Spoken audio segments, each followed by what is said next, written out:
കേരളത്തിലെ റോഡിനെ കുറിച്ച് എന്താണ് അഭിപ്രായം? എത്രത്തോളം നമുക്കൊരു സേഫ്റ്റി ഉണ്ട് റൈഡേഴ്സിന്? എൻ്റെ നാട് കോട്ടയം. അപ്പോൾ കോട്ടയത്തെ റോഡുകൾ എന്ന് പറഞ്ഞു കഴിഞ്ഞാൽ നല്ല റോഡുകളും ഉണ്ട്, മോശം റോഡുകളും ഉണ്ട്. പക്ഷേ മോശമായിട്ടുള്ള റോഡുകൾ എത്ര ശരിയാക്കിയാലും അങ്ങനെ തന്നെ ആയി പോകുന്ന പല സ്ഥലങ്ങളുണ്ട്. ഇതിലേക്ക് വളരെ ഇമ്പോർട്ടൻ്റ് ആയിട്ടുള്ള ഒരു കാര്യമാണ്. നമ്മളിങ്ങനെ പെട്ടെന്ന് സ്പീഡിൽ പോകുമ്പോഴേ കുഴി കണ്ടെന്ന് വരില്ല, ദൂരത്തുനിന്ന് അടുത്ത് ചെല്ലുമ്പോഴായിരിക്കും കാണുന്നത്. പട്ടേന്ന് പറഞ്ഞ് അങ്ങനെ പോയിട്ട് എൻ്റെ ഒരു പ്രാവശ്യം ടയർ പൊട്ടിയിട്ടുണ്ട്.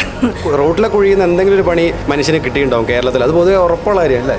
കൺഫേം. ഞാൻ വീണിട്ടുണ്ട് ബൈക്കിൽ നിന്ന്. കുഴി ചെന്ന് ചാടി കഴിയുമ്പോൾ നമുക്ക് ചിലപ്പോൾ കൺട്രോൾ പോയിട്ട് അങ്ങനെയും വീഴാം. കുഴി ഒരു ഫാക്ടറാണ്, പക്ഷെ അത് പ്രശ്നമാണ്. ഇന്ന് ടാർ ചെയ്താൽ ചിലപ്പോൾ 2 മാസം കഴിഞ്ഞാൽ പിന്നെയും കുഴിയാവും. ഇപ്പോൾ ഞങ്ങളുടെ എറണാകുളം ഭാഗത്തൊക്കെ ആണെങ്കിൽ കുറേ റോഡൊക്കെ നശിഞ്ഞ് കിടന്നത് ഇപ്പം നല്ല അടിപൊളിയായിട്ട് ടാർ ചെയ്തു. പക്ഷേ ഇത് എത്ര നാളും നിൽക്കുമെന്നാണ് നമ്മുടെ ടെൻഷൻ. ചിലപ്പോൾ 1 മാസം അല്ലെങ്കിൽ 2 മാസം കഴിയുമ്പോൾ ഒരു മഴ പെയ്താലേ ഉള്ള റോഡിൽ കുഴിയാവും. നമ്മൾ എക്സ്പെക്ട് ചെയ്യാത്ത സ്ഥലത്തൊക്കെ ആയിരിക്കും കുഴി വരാമാണ്. അപ്പോൾ അതൊക്കെ വെച്ച് നോക്കിയാൽ നമുക്ക് സേഫ് അല്ല. നമ്മൾ ഫുൾ റൈഡിങ് ഗിയേഴ്സ് യൂസ് ചെയ്യണം മാക്സിമം റൈഡ് ചെയ്യുമ്പോൾ. അപ്പോൾ ഇവിടെ മോട്ടോർസൈക്കിൾ വന്നാൽ തന്നെ എല്ലാ റേഞ്ച് ഓഫ് കളക്ഷൻസ് നമുക്ക് കിട്ടും, അഫോർഡബിൾ ആയിട്ടുള്ള കിട്ടും. എപ്പോഴും ആ ബൈക്ക് വാങ്ങുമ്പോൾ പ്ലസ് ഒരു റൈഡിങ് ഗിയർ എന്നുള്ള ഒരു എമൗണ്ട് എപ്പോഴും മാറ്റി വെച്ചാൽ അത് നമുക്ക് തന്നെയാണ് എപ്പോഴും യൂസ്ഫുൾ. പാലക്കാടിലേക്ക് വരുമ്പോൾ അങ്ങനെയുള്ള ഒരു എക്സ്ക്ലൂസീവ് ഷോപ്പ് ഇല്ല. പൊതുവെ കസ്റ്റമേഴ്സ് എറണാകുളത്ത് വന്നിട്ടും അല്ലെങ്കിൽ പറഞ്ഞ തൃശ്ശൂർ വന്നിട്ടൊക്കെയാണ് പർച്ചേസ് ചെയ്യണത്. അപ്പോൾ അവർക്ക് ശരിക്കും പറഞ്ഞു കഴിഞ്ഞാൽ റൈഡേഴ്സിന് ഇപ്പോൾ കോയമ്പത്തൂരിൽ നിന്ന് വന്ന ആൾക്കാർക്കും വാളയാറിൽ നിന്ന് വന്ന ആൾക്കാർക്കും കോഴിക്കോട് സൈഡ് ആ റൂട്ടിലേക്ക് പോകുന്നവർക്കൊക്കെ ആണെങ്കിലും നമ്മുടെ നാട്ടിലൊക്കെ ഇത്രയും വലിയ ഷോപ്പ് വളരെ കുറവാണ്.